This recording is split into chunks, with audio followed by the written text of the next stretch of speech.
Hey, let's do an October reading wrap up, both belated and abridged because I got sick at the end of the month and I didn't get through nearly as many books as I hoped. I thought I was going to be able to read sick in bed, and that was incorrect. So instead, let me tell you what I did get through, because even though I read less than I ideally wanted to in October, I read some really great books. So let's go through them. Some of these, of course, we have already talked about because due to the nature of me reading less, means that the likelihood of me having talked about them on a future Friday goes up, but I think it's worth talking about them again, especially if you didn't want to sit through devoted videos. And the first book I read for the month is House of Hunger by Alexis Henderson. You may know her from The Year of the Witching that came out 2020, I want to say, and was one of my favorites of that year. I loved it. It was one of the best debuts I've read in a while, and this really lived up to that as a sophomore novel. I thought we were going to be getting the second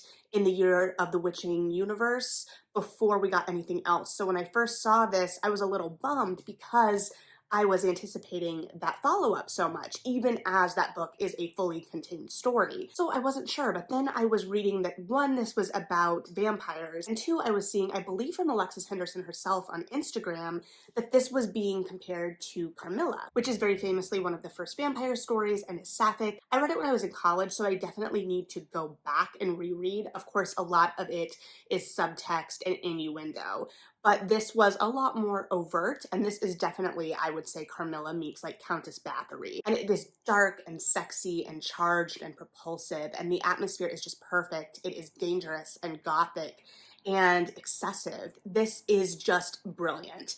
It is short and it moves super, super quickly. The action just keeps going, even as it takes us as readers and kind of settles us in this place and these new circumstances and lets us kind of languish a little bit. It doesn't overdo anything in terms of scenes and still manages to make us as readers feel like we've been in an environment for an extended period of time in a way that we can kind of sense a stasis and a changing of stasis as we go throughout, even if we really haven't been there that long narratively. There were a couple of bits that I didn't think necessarily paid off fully, and those bits were kind of like the first indicators for Marion, our protagonist, that the world she is entering is maybe not all that it seems, because Marion is a maid who has grown up in a destitute part of this world, and she is going to this very wealthy estate to be a blood maid, which is a position that will set her up for the rest of her life, but within the context of this world is very much seen as a mistress of sorts. But what seems like it's going to be a fairly straightforward transaction, living in this house amidst these very wealthy nobles for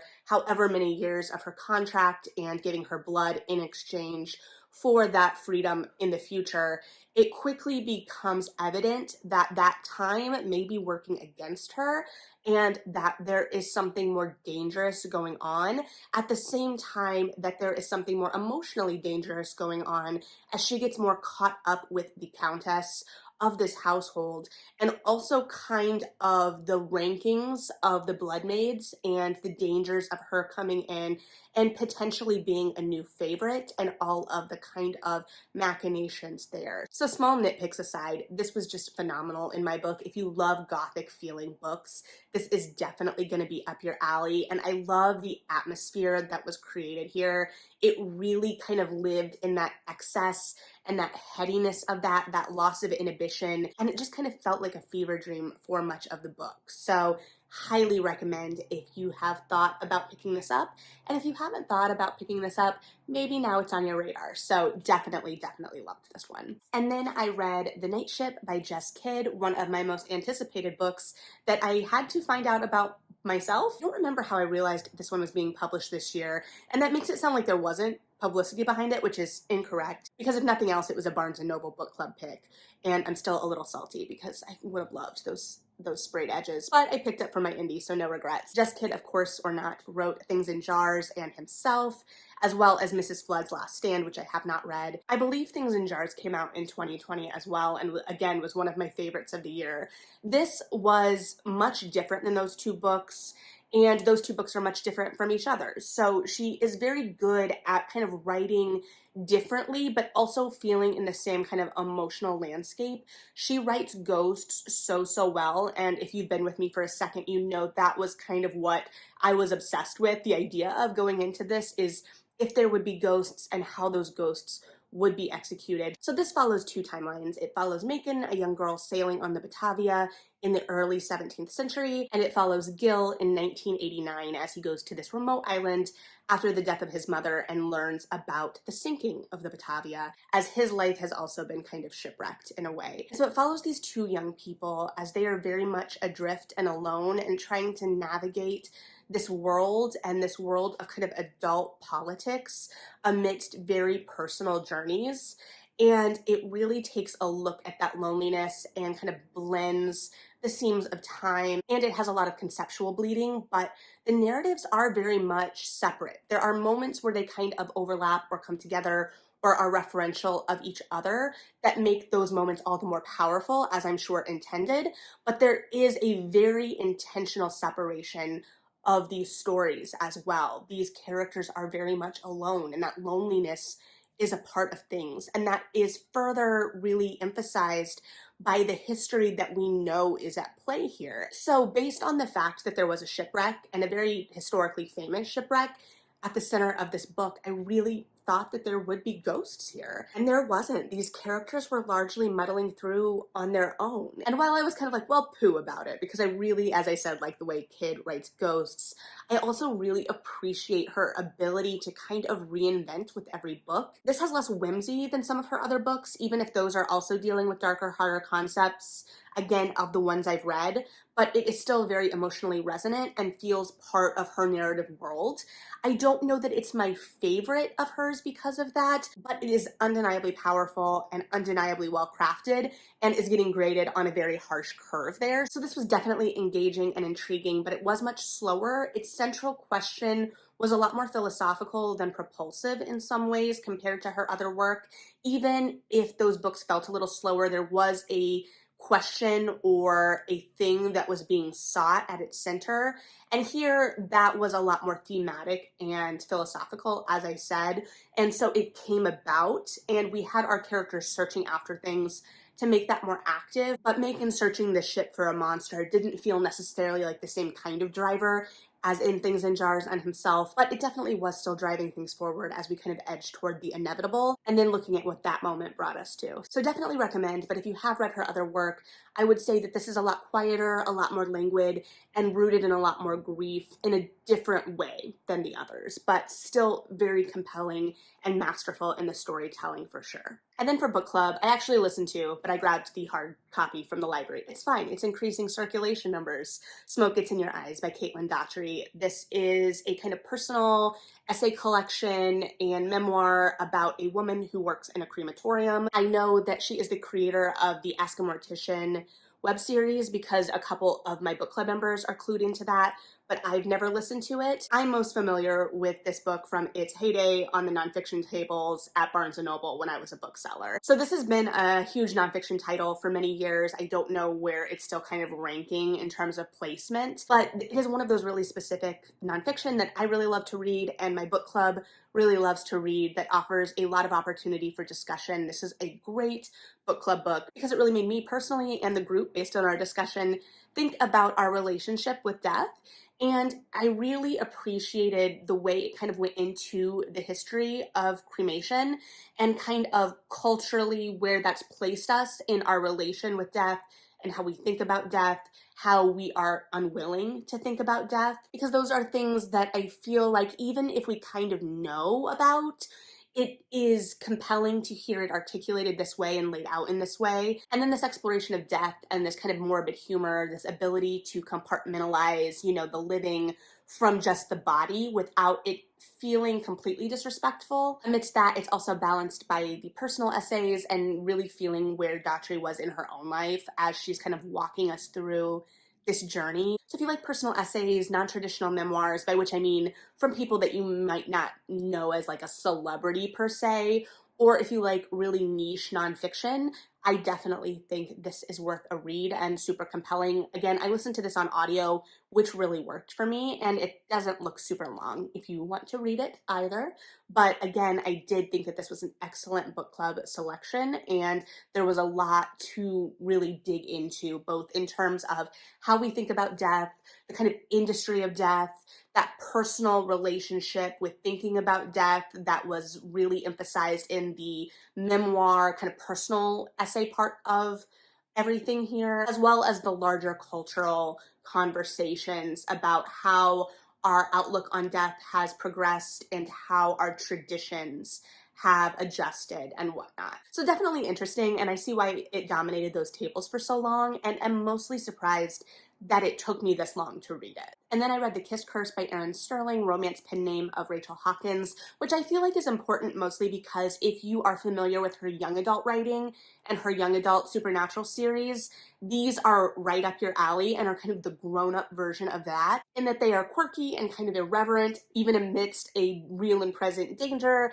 and still have that heart and banter as well. These books aren't necessarily revolutionary, but they're just so much fun. So this one follows Gwen, who is Vivi's cousin from the first book, and Llewellyn Wells Penhallow, who is Reese's brother from the first book. And Wells has his pub that he has been running in Wales that has not been doing so hot, and he decides that he is going to come to Graves Glen and kind of keep an eye on things, so to speak, be a representative for the family outside of Reese. And his father, who he has a grudgingly respectful relationship with, even as his brothers really dislike their father, agrees to this. And so he goes and he opens a rival shop across the street because he thinks that Gwen's store is very kitschy. He opens up a more upscale version, and there is a kind of battle of wills there, a battle of aesthetics, and they're really butting heads, but both of their businesses are doing much better because of it. And in the meantime, Vivi and Reese end up leaving town to go on a magical kind of research expedition, and this leaves Gwen and Wells on their own. And as they've been butting heads, they've also been fighting off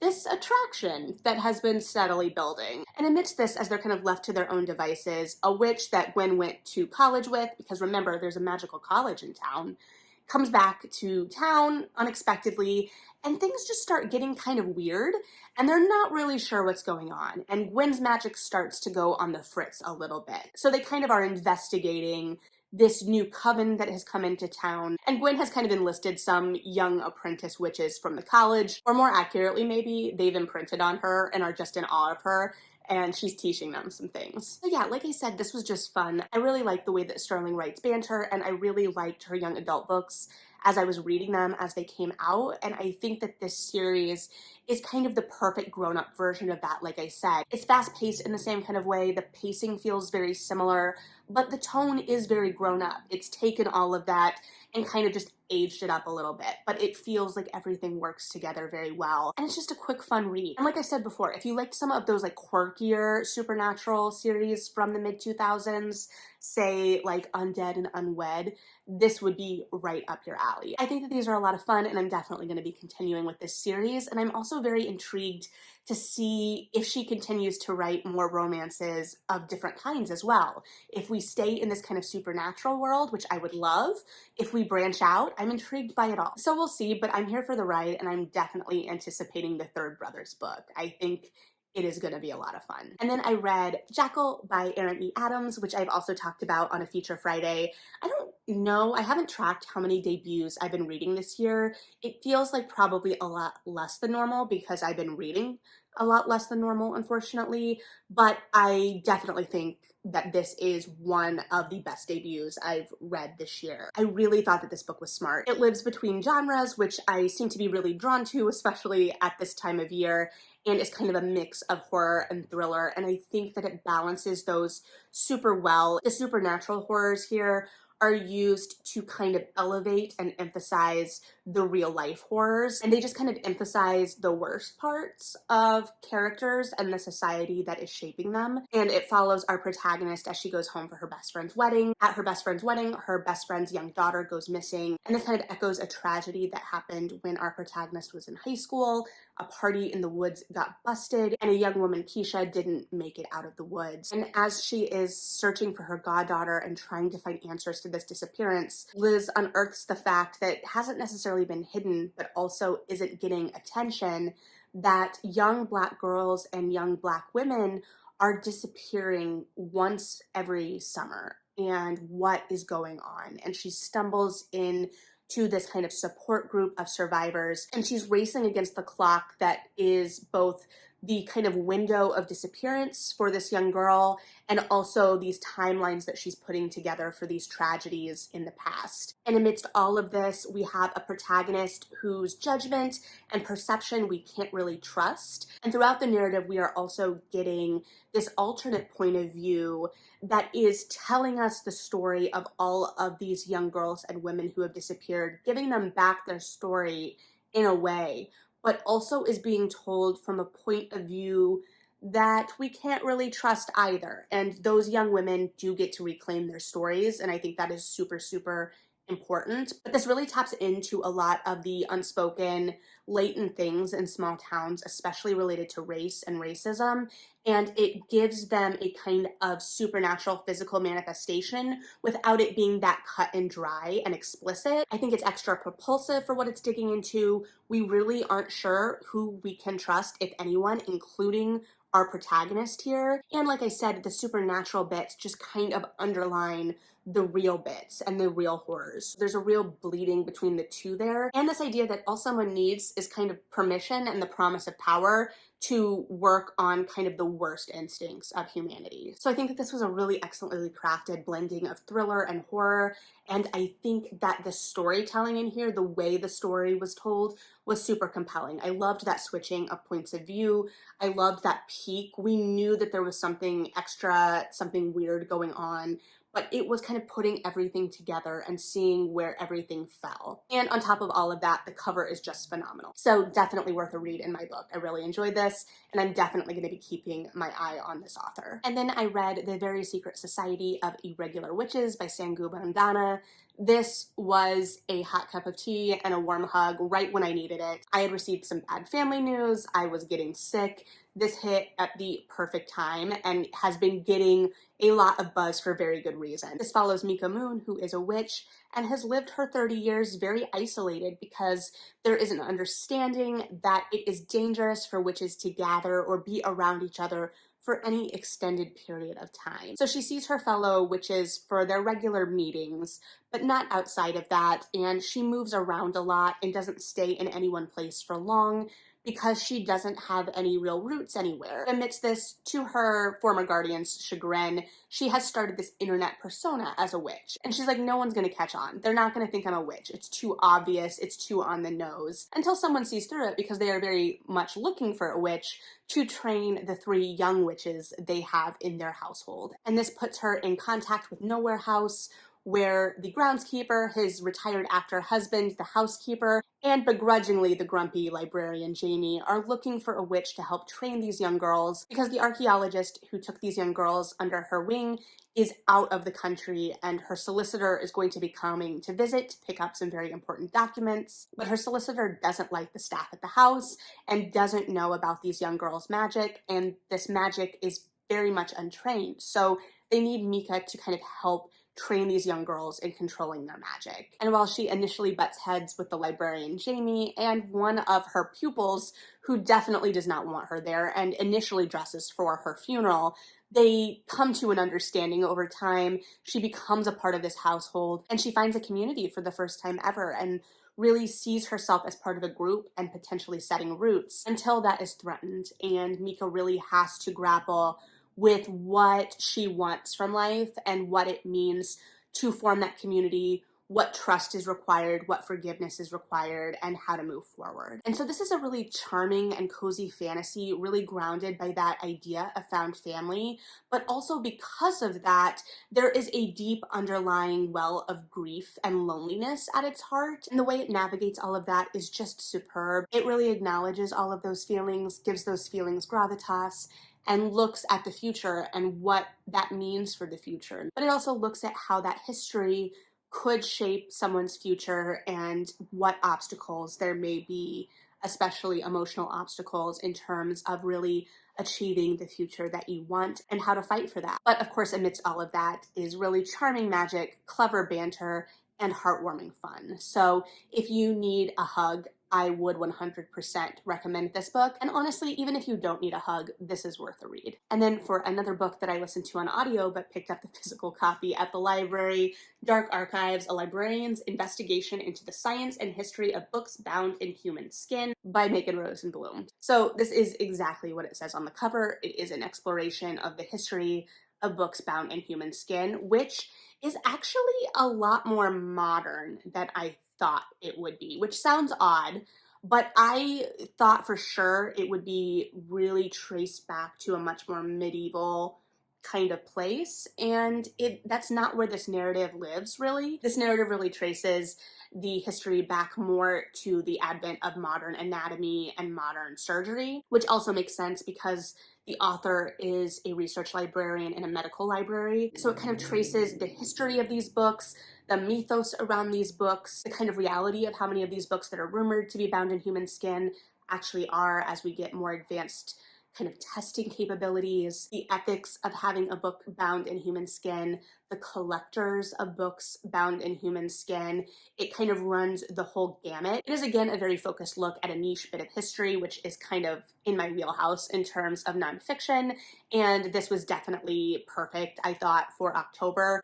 It was a fascinating kind of investigation of this, and this topic is compelling, at least for me, because it is a little bit more macabre. In the book, I don't remember if this is in the audiobook, there is a list of the books that have been confirmed to be bound in human skin, and it is significant, but also less than kind of the mythos around it would have you think. So I definitely think that it is something well worth a read. It's very interesting. The history of it is super compelling, and I think it gives a comprehensive look at this very zoomed in subject in a really compelling way and readable way. So definitely one that is super interesting. And then finally, for Romance Book Club, which has been postponed again because we were scheduled to meet on Halloween, I have No Good Duke Goes Unpunished by Sarah MacLean, the third in the Rules of Scoundrels series.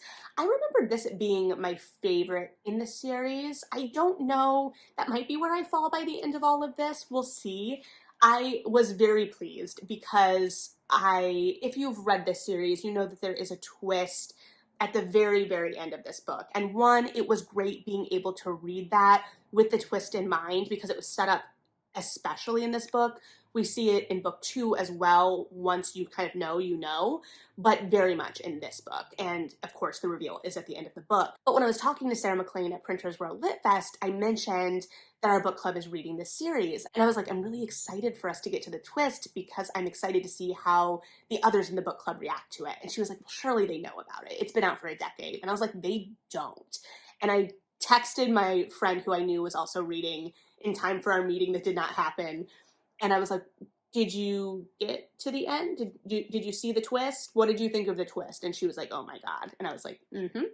But that's not why I would consider this my favorite, because obviously that's setting up book 4. This is just kind of the darker book, and I'm very intrigued because I think that the structure of this series is mirroring the Hell's Bells a lot, or I should say Hell's Bells seems to be mirroring this structure in that the third book has been kind of set up in terms of like that really anticipated hero or heroine. And here I would say Temple was anticipated for me because he was that kind of brooding fighter and we didn't really know a lot about him, but he was also really fun with the other guys in the other books. And in Hell's Bells, we of course have Tommy and Imogen next, which is incredibly anticipated.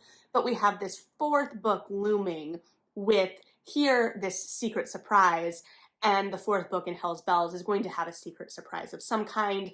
I just haven't figured out what it is. So in this book, we have Temple, our fighter, as stated before, and he has been kind of banished to the fallen angel, even as he is a future duke, because he is suspected of killing his father's fiance on the eve of their marriage, when in reality, Mara faked her own death and escaped. She didn't mean to fake her death.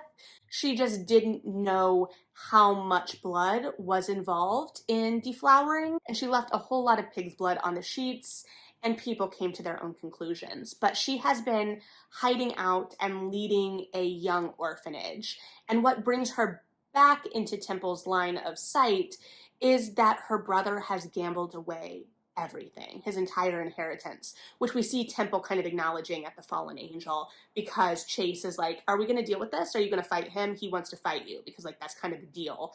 And Temple is like, no, he's someone I will never fight because of this history. But included in those funds that he has lost are the funds for the orphanage. And so Mara comes back and basically makes a deal with Temple, and she's agreed to come back into the public to unmask herself as a liar in society, basically, in exchange for money. And Temple doesn't know that this money is really to finance this orphanage. Because he has seen the orphanage, he found her because she allowed herself to be found at that point, but he doesn't know the full extent of this. And he is also kind of struggling with the fact that he has very few memories of that night, and he really doesn't know if they slept together that night or not. And she is kind of holding that information from him and holding that back. And so there is this real charge and this real attraction between the two of them. And so this kind of takes place across a gamut of locations. We get Temple's house, we get the orphanage, we get the Fallen Angel, particularly the kind of boxing ring below.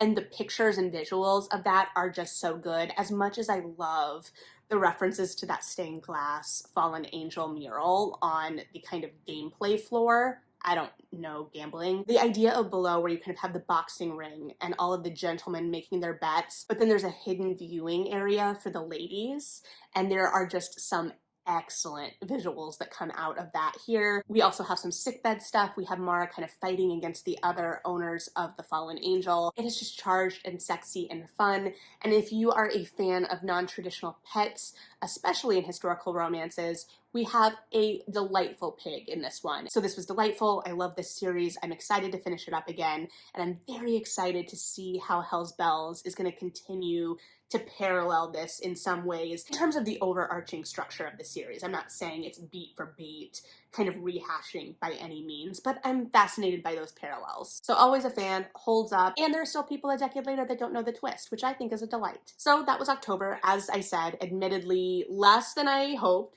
but I enjoyed everything I read. I had a good time, so no complaints. If you've read any of these, I would love to hear your thoughts. Maybe you have some ideas for some new books you'd like to pick up now. I don't know, but thanks for hanging out and listening to my thoughts.